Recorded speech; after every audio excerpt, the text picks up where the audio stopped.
Coucou tout le monde, nous voici pour une nouvelle vidéo et une vidéo assez spéciale parce que ça va être la première fois que je le fais.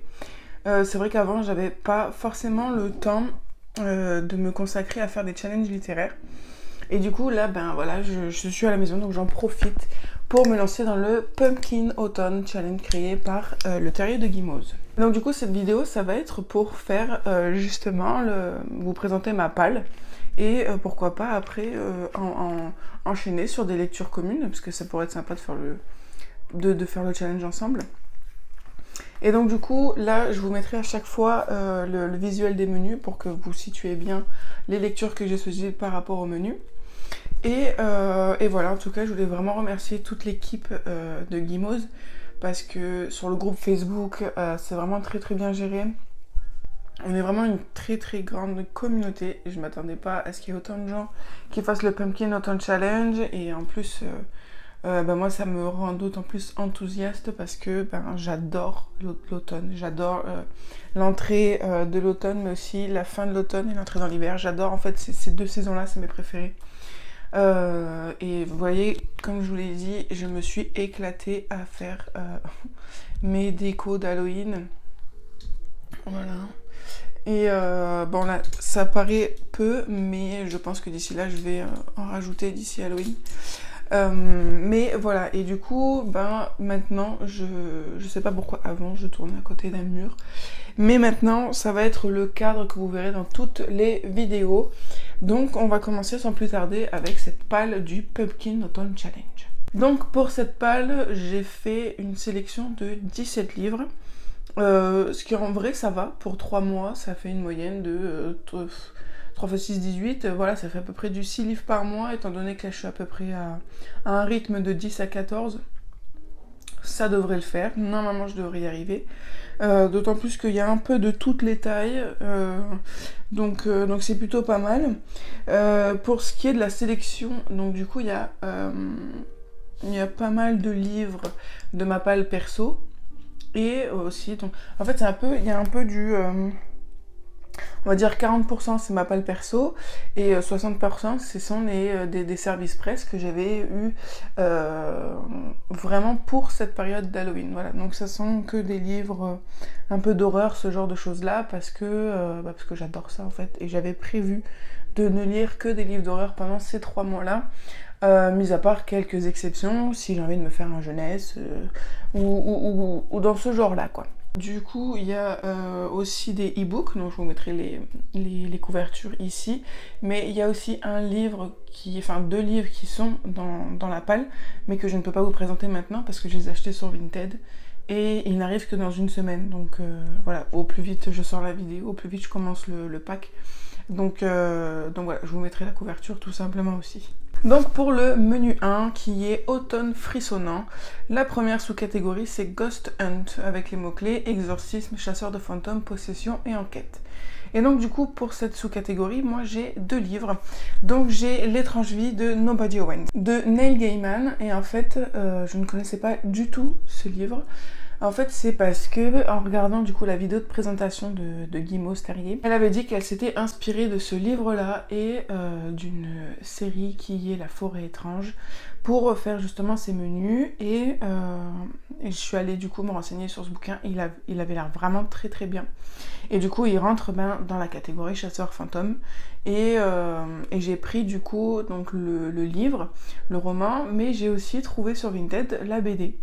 Et donc du coup, je me ferai les 2 lectures, peut-être pas d'affilée, mais au fil du pack, pour voir cette histoire sous 2 supports différents. Donc voilà, ça pourrait être vraiment pas mal de voir ce livre sous tous ses angles. Ensuite, pour la partie, donc pour le mot-clé enquête, et j'ai choisi, il est là, bien sûr c'est le tout dernier, 1974 de Arnaud Cotteville. Alors Arnaud Cotteville, c'est un auteur que j'ai vraiment énormément aimé parce que j'avais déjà lu La Tour de Sélénite et ça avait été un coup de cœur énorme. Et je vous mettrai du coup la chronique en barre d'infos. Et du coup là il m'a envoyé récemment son roman 1974. Et là ça parle d'une maison hantée. Et en fait les pompiers vont lui mettre le feu. Normalement, c'est pas leur premier rôle. Et donc, du coup, voilà, il va y avoir toute une enquête par rapport à cette maison, de pourquoi les pompiers lui ont mis le feu et pourquoi il y a des gens qui sont totalement heureux que cette maison crame. Donc, c'est une belle brique, voilà. C'est vrai que la tour de Sénite était beaucoup plus courte. Là, on est sur du 517 pages. Mais ça va le faire parce que dans mes souvenirs, il avait une plume très agréable et ça file tout seul. Et puis bon, vraiment, l'histoire me botte totalement, quoi. Vraiment totalement. En plus, ça se passe dans le nord de la France. J'adore ça, j'adore ça. Donc voilà, il fera peut-être partie de mes premières lectures. Ensuite, pour la deuxième sous-catégorie, le portrait du mal, j'ai choisi Rebecca, Esprit déporté de Loïc Scott. Donc là en fait il fallait un visage un peu macabre, donc là je pense que ça valide. Et donc là on va être dans une histoire d'un peu de hantise où ouais, c'est un thriller fantastique en fait. Il va voir c'est un inspecteur, il va être confronté à des choses un petit peu surnaturelles. Il y a cette femme qui va venir le hanter et en fait du coup on va essayer de découvrir qui elle est et qu'est-ce qu'elle veut. Et du coup ben voilà, ça va être je pense une très bonne lecture et très prochainement, très prochainement. Ensuite, du coup, pour la troisième sous-catégorie, donc des Sakuma Drops au milieu des lucioles. Ici, j'ai 2 livres pour le même mot-clé, parce que en fait, pour les autres, j'ai pas trouvé de livre correspondant dans mes différentes piles à lire physiques et dématérialisées. Mais donc, du coup, on va lire ici on va lire 2 services presse, un physique et un numérique. Donc le premier historique, ça va être Un crime trop loin de Laurence Varenne-Jarnac. Je l'ai reçu aussi très récemment. Et donc là, en fait, l'ambiance va tourner autour d'un musée de la Grande Guerre du pays de Meaux. Donc, niveau historique, on est plutôt pas mal dedans. J'ai vraiment très hâte. En plus, elle m'a envoyé vraiment plein de choses, plein de goodies. Comme ça, j'ai vraiment très hâte de le lire. Parce que là, du coup, bah, on est dans du thriller aussi, un petit peu fantastique, un petit peu bizarre. Elle en a écrit toute une série de thrillers, donc j'ai vraiment très hâte de découvrir sa plume, parce que si c'est une plume qui me convient, je vais pouvoir lire tous ses livres, parce qu'ils sont tous dispo sur Simplement Pro, et donc du coup, on va en faire une véritable série, quoi. En plus, ils sont courts. Ils font 250 pages, ils font même pas 250 pages, même pas 250 pages avec des chapitres hyper courts, donc ça va être vraiment génialissime de pouvoir le lire. Ensuite, le deuxième livre que je vais lire, ça va être Meurtre en Gévaudan. C'est une autrice aussi là qui m'a contactée pour que je puisse lire son roman. Donc c'est un thriller où on va parler du mythe, de la légende du loup du Gévaudan. Parce qu'il va y avoir des crimes, des petites filles vont être retrouvées assassinées. Et ça peut s'apparenter du coup au corps que laissait la bête du Gévaudan.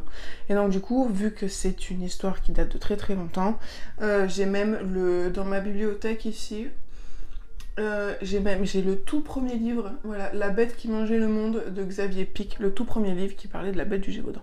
Et donc du coup, ça rentrait parfaitement aussi dans l'historique et aussi dans l'automne frissonnant, quoi. C'était vraiment parfait. Donc voilà pour ce premier menu qui est terminé. Passons au menu numéro 2. Automne de l'étrange, avec la première sous-catégorie, les mystérieux habitants de Pottsfield. Et donc du coup, avec tous ces mots clés, j'ai retenu du coup le mot automne avec le livre, la brique de Emmanuel Bourgoin, qui est Derrière la porte. Quand je vous dis que c'est une brique, c'est que là, on est sur du 600 pages, 700, 600 pages, voilà, on est sur du 600 pages. Et donc du coup, c'est un livre qu'il m'avait envoyé il y a un petit moment maintenant. En fait, il me l'a envoyé pile au moment où je suis tombée enceinte et où j'ai passé les 3 mois complètement HS, et donc du coup, j'ai pas pris le temps de le lire. Et du coup, en fait, j'ai pris celui-là parce que, tout simplement, le personnage principal est un écureuil. Et quel est l'animal le plus représentatif après le renard de l'automne? C'est bien l'écureuil avec ses couleurs rousses. Et de les voir comme ça, batifoler dans les arbres avec les feuilles rouges Enfin voilà, vraiment, c'est juste pour ce côté automnal avec cette petite écureuil qui va forcément se balader dans des forêts et qui va rencontrer d'autres animaux de la forêt. Et donc du coup, voilà, c'est uniquement pour ça, et voilà. Ensuite, retombons un peu dans la jeunesse avec le mot Halloween. Alors, c'est vrai que dans ma bibliothèque, il y avait vraiment plein de livres qui pouvaient aller avec le mot Halloween, mais j'en ai choisi un jeunesse parce que de temps en temps, j'aime bien retourner en jeunesse. Et donc du coup, le livre que j'ai choisi, c'est Fantôme à tous les étages de Laura Ruby chez Albin Michel. C'est un livre que j'avais acheté à Easy Cash il y a un petit moment maintenant, c'était un petit craquage comme ça. Et donc du coup, là, on va parler fantôme, on va parler d'un manoir un peu hanté, avec des choses étranges qui se passent là-dedans, et une petite fille, voilà, qui va essayer de découvrir pourquoi, qui sont ces fantômes, etc. Donc là, ça va être vraiment une lecture cocooning, ça fait du 296 pages. Je sais que je vais kiffer. Ensuite, pour la deuxième sous-catégorie, la cueillette des champignons, j'ai choisi le mot-clé forêt.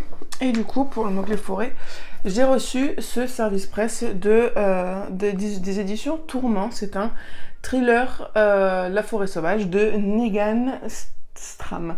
Et donc là, en fait, ça va être l'histoire d'une famille, donc de parents et de leur fille qui vont se retrouver coincés dans une forêt où il va se passer des choses vraiment très très bizarres, voire cruelles, dégueulasses, tout ce que vous voulez. Et donc du coup, c'est une maison d'édition que j'ai découvert il y a vraiment pas longtemps, et du coup, on a fait un partenariat. Je vais possiblement recevoir un deuxième livre de leur part. Et voilà, je me suis dit, allez, vas-y, les forêts bizarres, ça me tente. Il fait même pas 200 pages, donc ça aussi, ça va être une lecture très rapide et vraiment très très cool. Ensuite, la troisième sous-catégorie qui est In the Dark, I Hear a Call. Donc là, c'est pour le mot pouvoir que j'ai choisi.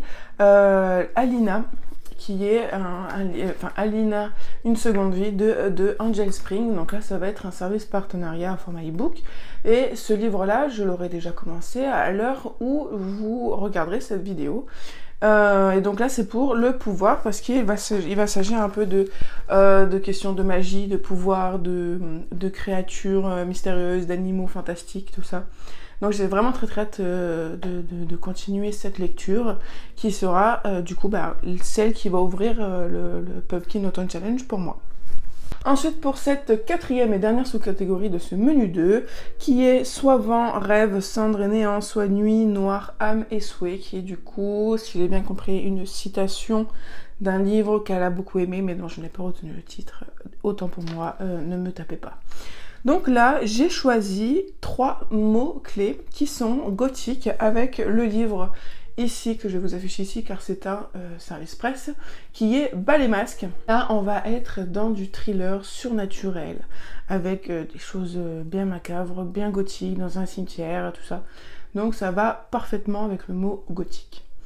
Ensuite, pour macabre, là, ce sont aussi... J'ai choisi 2 livres, parce que j'avais très envie pour cette Halloween, donc je pense que cette catégorie-là, je la lirai vraiment au mois d'octobre, pour vraiment me plonger dans le mois d'Halloween, parce que ces 2 livres que je vais vous présenter, donc L'Abattoir, juste ici, et Le Labyrinthe de l'horreur, juste ici, ce sont vraiment des livres gore, sanglants, pour public averti, et j'ai vraiment qu'une hâte, c'est vraiment de me faire flipper et de me faire autant flipper que si je me refaisais tous les Saw ou tous les Conjuring, tous les Paranormal Activity, enfin voilà, tous les films d'horreur qui puissent exister. Et donc du coup, voilà, je vais vraiment me régaler avec ces 2-là. Les autrices sont vraiment superbes. Le Labyrinthe de l'horreur, c'est The Dream Workshop. C'est une maison d'édition qui va être du coup un des partenaires récurrents avec qui je vais faire des chroniques. Et donc du coup, le Labyrinthe de l'horreur fait partie d'un des 2 livres que je vais devoir chroniquer incessamment sous peu. Donc voilà, c'était vraiment l'occasion parfaite. Ensuite, pour le mot-clé sorcière, là aussi, je me suis fait mon petit kiff. Je me suis dit, un petit peu de jeunesse, comme je vous ai dit, de temps en temps. Et donc du coup, je vais me lire le premier tome de Nevermore. Pour ceux qui ne le savent peut-être pas, je l'ai acheté en décembre sur Momox. Et j'avais pas beaucoup d'histoires de sorciers, sorcières, de magie dans ma pile à lire. Et du coup, et ben voilà, j'ai le premier tome ici. Il y a vraiment beaucoup de gens qui l'ont lu. Je crois que même il y a le tome 3 qui est déjà sorti.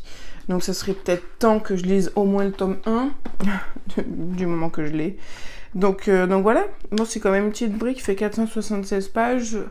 Voilà, ça va être une petite lecture cocooning. Là aussi, cocooning, ouais. Cocooning, là aussi, je le lirai pour octobre. Ensuite, le menu 3, qui est du coup automne, douceur de vivre. Et pour la première sous-catégorie, 2 citrouilles en valent mieux qu'une. Et pour celui-ci, j'ai choisi, je me suis pas lancée à finir plusieurs sagas. Pour l'instant, j'en ai mis juste une.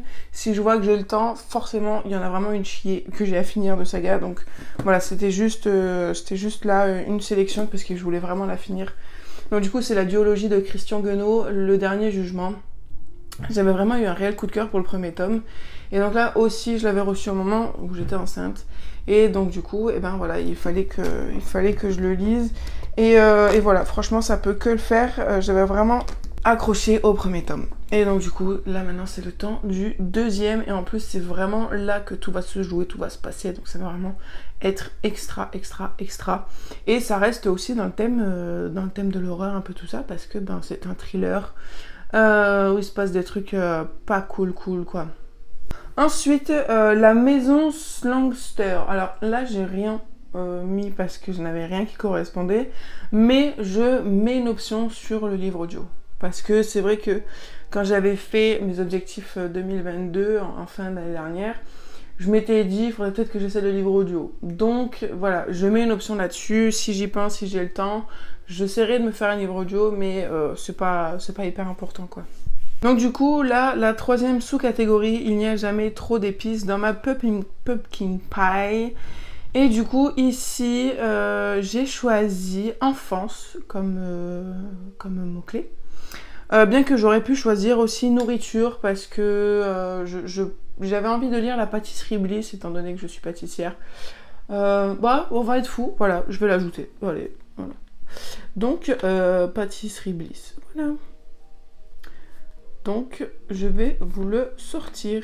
Ouais, bon, il est juste un petit peu trop haut pour moi et loin, donc je vous mets la couverture ici. Donc, la pâtisserie Bliss, du coup, ça sera pour la catégorie nourriture. Le rapport me semble un peu évident. Donc, pour enfance, du coup, ce que j'ai choisi et ce que j'ai hyper hâte de lire, c'était le recueil que je me suis acheté pour mon anniversaire l'an dernier, le 9 décembre. C'est du coup des cris à glacer le sang de R.L. Stine. Donc qui est pour moi, R.L. Stine est vraiment le précurseur de l'horreur chez les jeunes avec ses collections Chair de poule et ses livres et ses films Chair de poule. Je crois même qu'il y a des BD, enfin voilà. Pour moi c'est l'auteur jeunesse de l'horreur.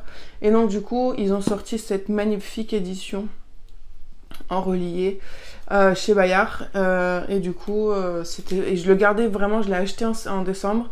Je m'étais dit, celui-là tu le lis pour Halloween, en octobre tu le lis. Et donc du coup en fait c'est un recueil d'histoires en fait, tout simplement, et il y en a 20, donc voilà, ça va vraiment être vraiment top. Donc pourquoi pas, en fait, je m'étais dit, vu qu'il y a 20 histoires, eh ben, je me lis une histoire par jour au mois d'octobre pour vraiment prolonger cet effet d'Halloween et vraiment savourer ce livre qui me tend les bras et qui m'appelle, quoi.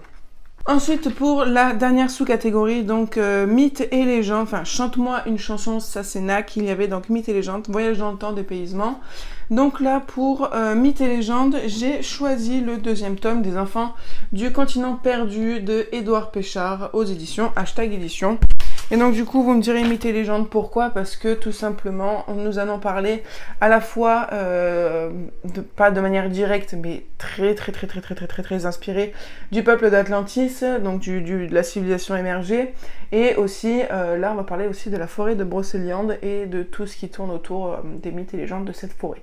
Et donc du coup, j'avais vraiment eu un coup de cœur pour le premier tome, chose rare, parce que moi et ce genre de livre SFFF, c'est pas trop mon délire d'habitude, mais le premier m'avait vraiment beaucoup plu. Et donc du coup là je vais lire le tome 2, et si j'arrive à lire le tome 2 bien avant la fin du challenge, je ferai rentrer le tome 3 qui est du coup la fin de la première trilogie dans le deuxième menu avec la sous-catégorie de 2 citrouilles vaut mieux qu'une. Donc voilà, c'était vraiment un choix très judicieux de ma part de prendre ce deuxième tome avec l'espoir de mettre le troisième tome ensuite au cours du challenge. Ensuite, pour le quatrième menu qui s'appelle Automne rayonnant, pour ce menu-là, j'ai du coup choisi la deuxième sous-catégorie parce que c'était celle qui m'appelait le plus. Étant donné que, bon, amour de soi, j'ai pas vraiment de livre là-dessus, diversité, inclusivité. Et puis voilà, moi je voulais vraiment rester sur du truc un peu, vraiment sur le thème d'Halloween, automnal, vraiment quelque chose de sombre, entre guillemets. Et donc du coup j'ai choisi la deuxième sous-catégorie qui s'appelle You Cannot Eat the Money. Et du coup j'ai choisi la catégorie écologie. J'aurais pu prendre aussi anticipation, science-fiction, post-apocalyptique parce que j'en ai une chier qui parle dessus. Et donc du coup ce livre pour moi c'est Les Guerres vertes de Freddy Intelligent, publié chez Publish Room Factory. Là c'est un livre du coup qui va parler de l'écologie, qui va parler d'une guerre suite à l'écologie. Ça va être du post-apocalyptique, ça va être du post-apocalyptique, anticipation, science-fiction, tout ce que vous souhaitez. Il réunit toute la sous-catégorie en un seul livre. Et vu qu'il est quand même assez balèze, voilà, je pense que si j'arrive à le finir et que j'ai le temps de mettre un autre livre de SF, d'anticipation post-apocalyptique, je le ferai parce que j'en ai plein. Mais pour l'instant, je me cantonnais à celui-là. Donc voilà, ma palle est terminée. N'hésitez pas à me dire si vous avez des lectures communes pour qu'on puisse faire tout ça ensemble. Ça pourrait être vraiment très très cool. Parce que je suis en train d'expérimenter ma première vraie lecture commune où on a un groupe et on se lit que 50 pages par jour pendant tant de jours et après on discute et machin. Et je trouve ça vraiment sympa comme concept parce que du coup, je trouve que la lecture, ça nous donne vraiment cette envie de lire. Ça nous rend encore plus accro au bouquin en fait, parce que de devoir se restreindre qu'à 50 pages par jour et tout, enfin voilà, ça rajoute un petit truc croustillant. Et donc du coup ça pourrait être sympa de faire ça pour le Pumpkin Autumn Challenge aussi. Donc voilà, je suis très contente de faire partie de cette grande famille des citrouilles, comme elle nous appelle Guimauve, et toutes leurs modératrices. Donc voilà, j'espère que cette vidéo vous a plu, je vous souhaite de très bonnes lectures, un très bel automne, un très bel Halloween, une très belle saison à tous ceux qui sont fans comme moi. Et je vous fais plein de gros bisous et je vous dis à très bientôt sur la chaîne pour une nouvelle vidéo.